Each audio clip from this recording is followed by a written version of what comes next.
Hello and welcome back to another episode of Critical Reactions with your host Bryan. We're going to continue on with this week's theme of bands that only ever produced one album. Moving on with Storm Corrosion.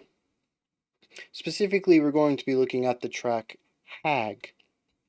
So, without further ado, let's dive into this and see what's going on.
The ebb and flow of our background strings, volume wise.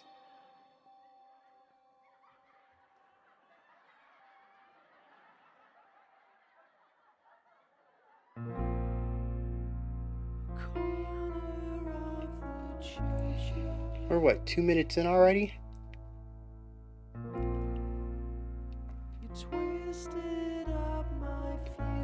Almost everything based on atmosphere.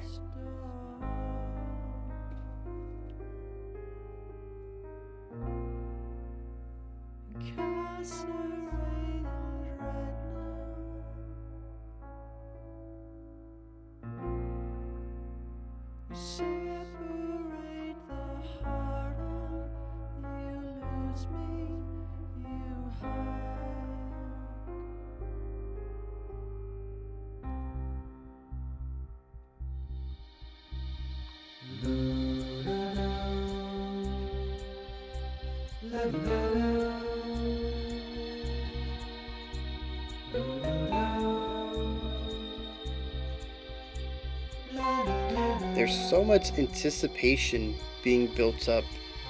It doesn't really feel like it's going anywhere though, and I'm curious what's going to happen when they do hit that mark.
like a puzzle. I'm just on the cusp of understanding, but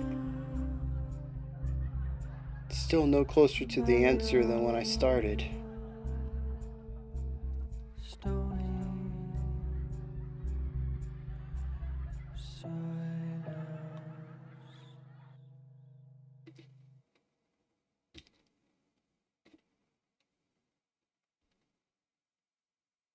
Wait, is it over?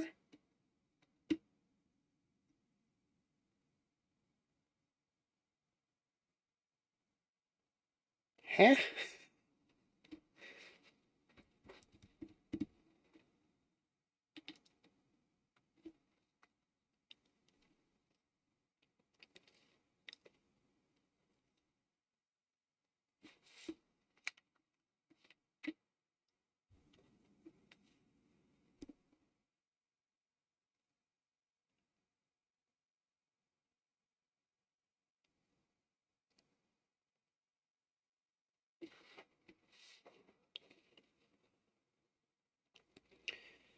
So, let's just start with some preliminary information. Storm Corrosion is a side project of Steven Wilson of Porcupine Tree fame and probably some other stuff, but that's what I know him most for. Well, that and his prog remasters. And Michael from Opeth. And I say it that way because when I do these videos like this, and it was introduced to me that these were the two people part of Storm Corrosion, I want to make sure I pronounce their names correctly, so I go find interviews of them where they say their own name. I figure that's going to be the most authoritative pronunciation. And 6 out of 6 interviews, he introduces himself as, "Hi, I'm Michael from Opeth." So that's how I'm gonna. It's Steven Wilson and Michael from Opeth, um, and I thought that was. I don't know if that's some sort of in joke or if that's just what's easiest for him. Maybe people messed up his last name so many times it's just easier to just go with your first.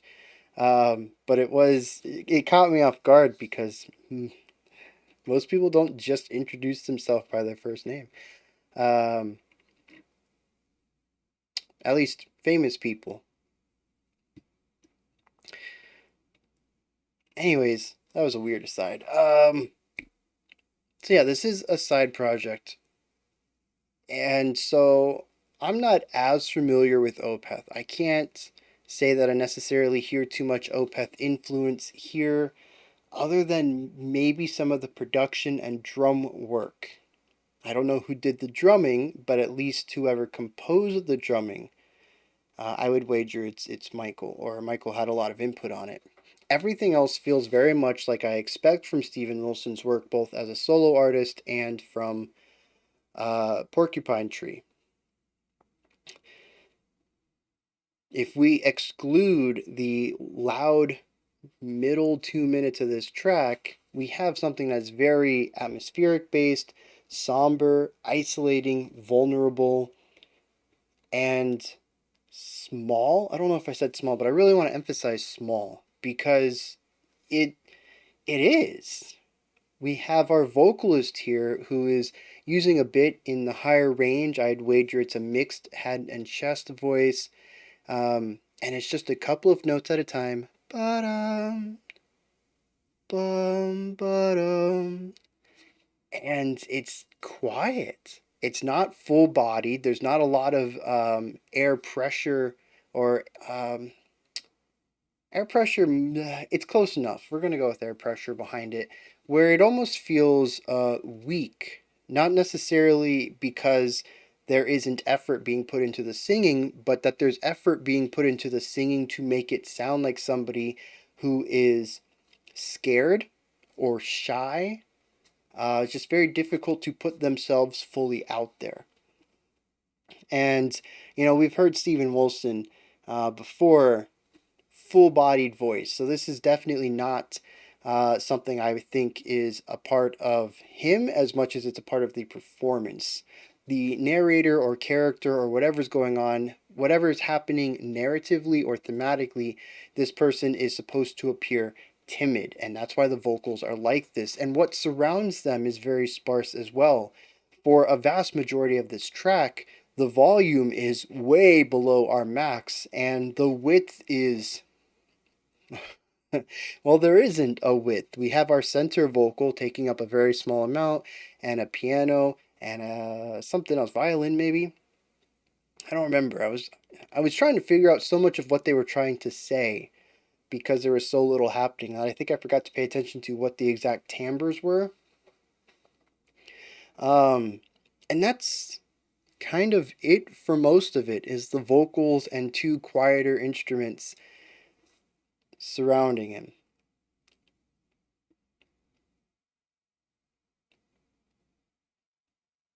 And that's 60% of our track.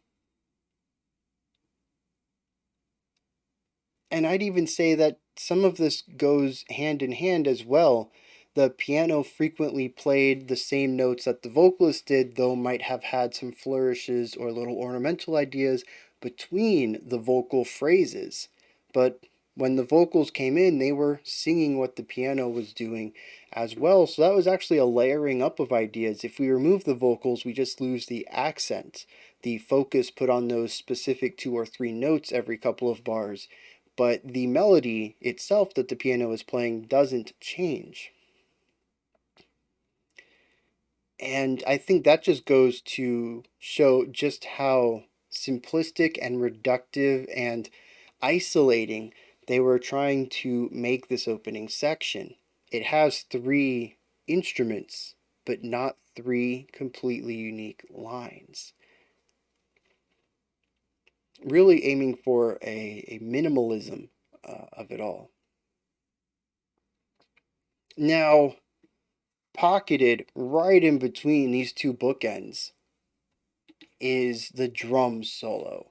And we have this distorted guitar sound that just fills so much space. I mean, this whole section peaks the volume. This is the high point of the track.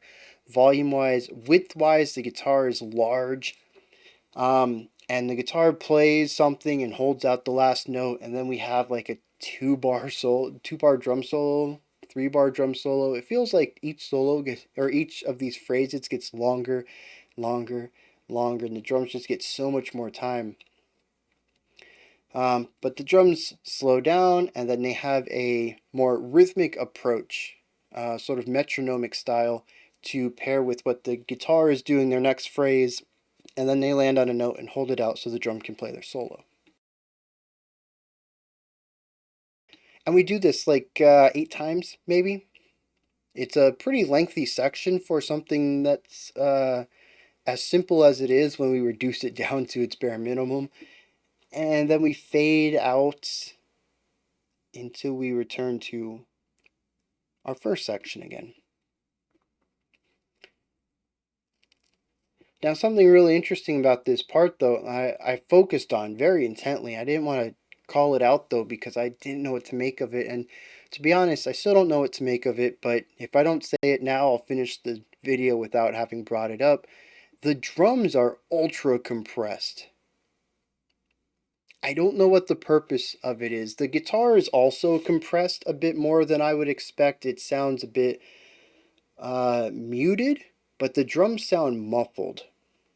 Almost like they were recorded in the room next door, and the walls aren't super thick, so you can still hear everything clearly, but it's obviously a little different and bassier. Everything seems to have a little bit more bass on it than you would expect, which is kind of that muffled sound, than if you were right next to it.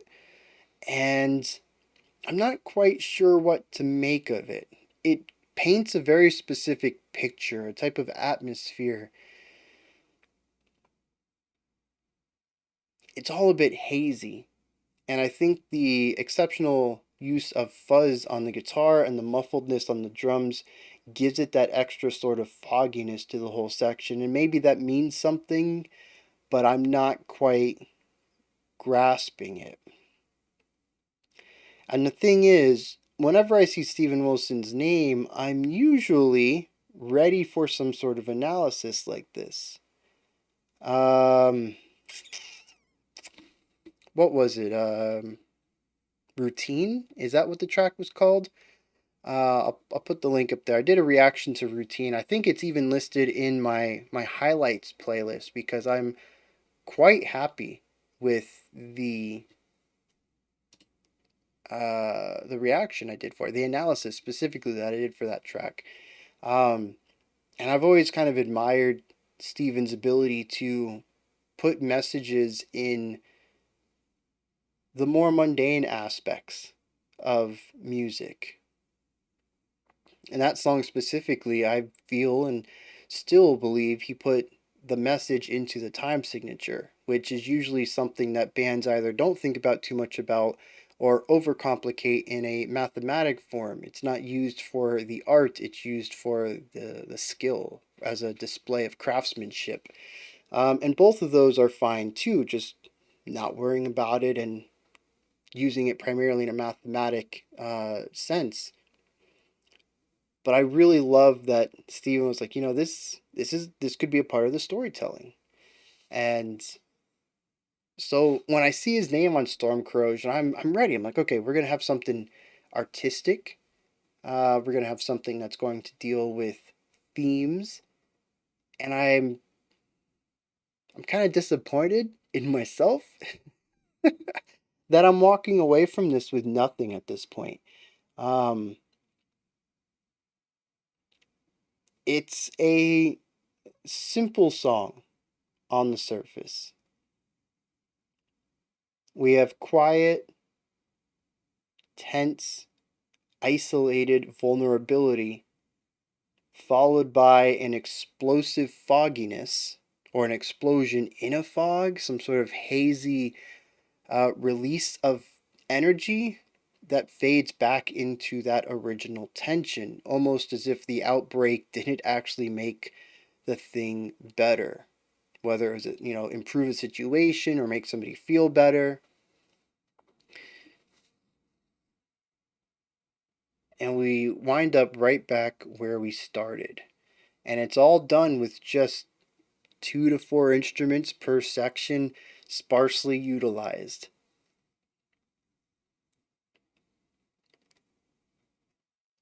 But it's deceptively simple. There's a lot going on here. The atmosphere is palpable.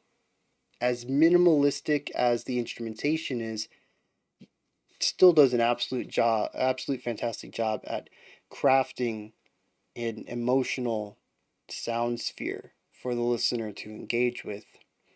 But unfortunately, I'm missing the story of these sections and what they mean. As for the lyrics, the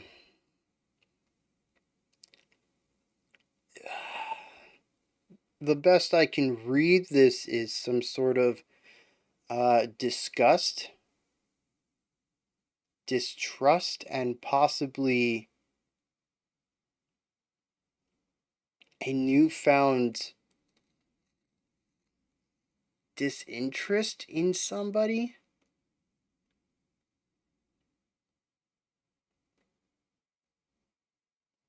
There's a lot of negativity thrust towards a you. It's not that long, so I'll just go ahead and read what it is. Maybe you guys can make more sense of it than I can. It says, giving back your stony silence. Dig a deep hole. Your gain, my loss. So, I'm going to give you the silent treatment you gave me and tell you or instruct you or just watch you as you dig this hole. And every inch you dig yourself down into it, you're losing. And eventually you won't be able to claw yourself out. And the further you get down, the better it is for me. It says, rid you of all the love in you, hiding feelings under hard shell.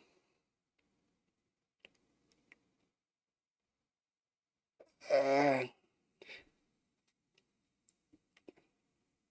I don't see how the two really go together. The second line certainly says that this person is not emotionally available.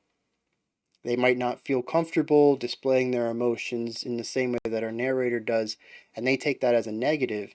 He says, because of that, though, you should get rid of all the love in yourself. And just like that is a big leap to make, at least in my reading. Maybe somebody else has a different perspective on that stanza.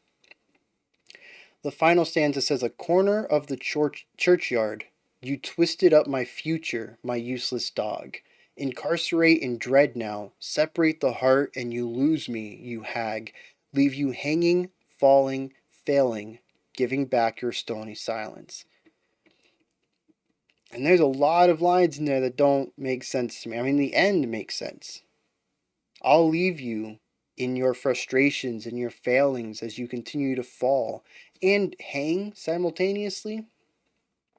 Interesting words there. Hanging and falling are said back to back.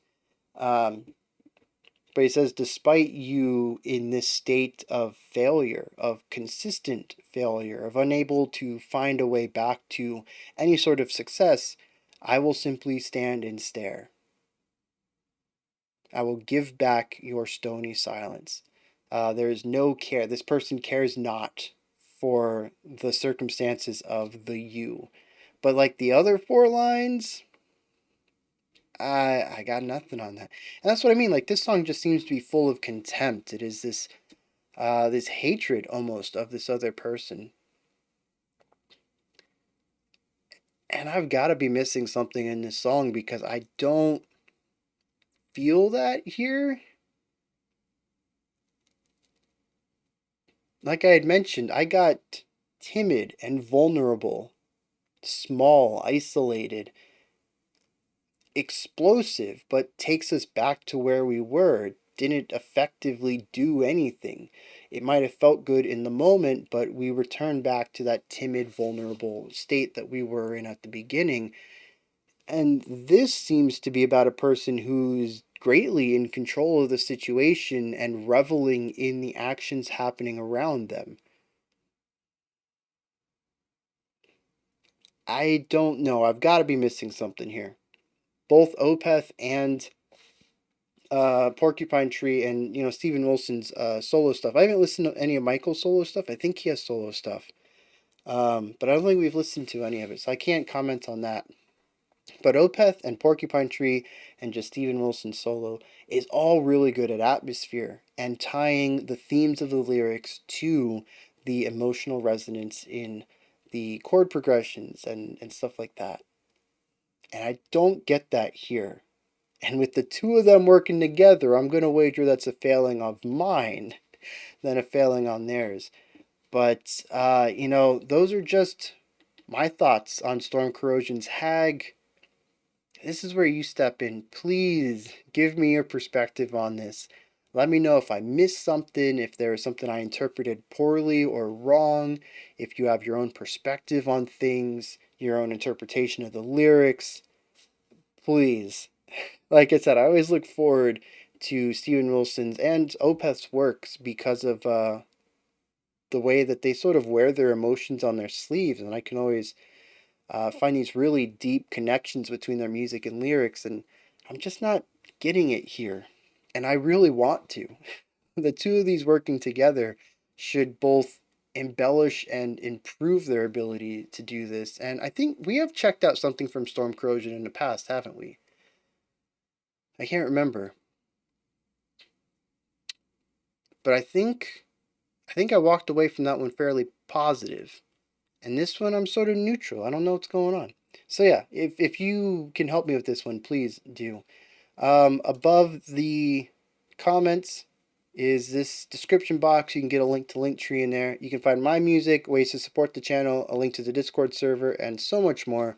Above that, if you could, like, subscribe, and ring the bell. I greatly appreciate all three. Alright, we have a special selection today. Otherwise, I'll be back tomorrow, 5 p.m. Eastern Standard Time, 9 p.m. UTC. We'll be doing more of this one album band stuff and another special selection.